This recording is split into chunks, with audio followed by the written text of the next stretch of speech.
The Yukon riding covers more than 480,000 square kilometers, but despite its massive geography, it only has one seat in the House of Commons.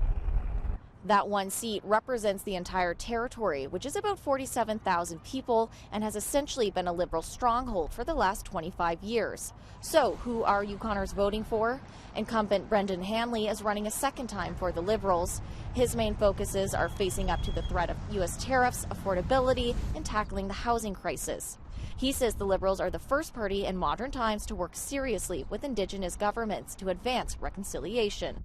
It means working with First Nations, as governments, and continuing to advance that government-to-government relationship to address many of the priorities and many of the opportunities that are here for our First Nation governments.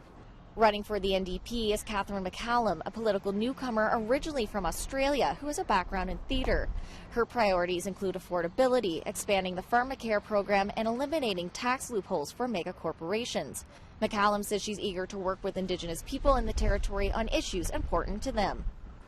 The one thing that I think is the most important is to make sure that Yukon governments and organizations and communities are at the table for all conversations, to make sure that we are representing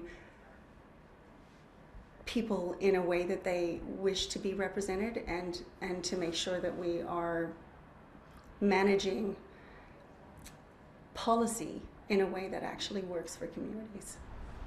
Gabrielle Dupont, who's running for the Greens, is another fresh face to politics. Dupont, who works in architectural drafting, says she's committed to fighting climate change. She wants to champion clean energy projects in the territory and tackle the territory's affordable housing crisis. If elected, Dupont says she would listen to Indigenous people and advocate for clean energy projects important to them.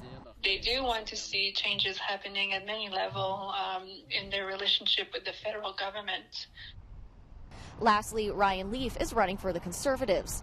Leaf previously served as Yukon's MP from 2011 to 2015, but lost the seat to Liberal Larry Bagnall. He made headlines at the time after he conducted a citizen's arrest on a woman he caught vandalizing his campaign signs.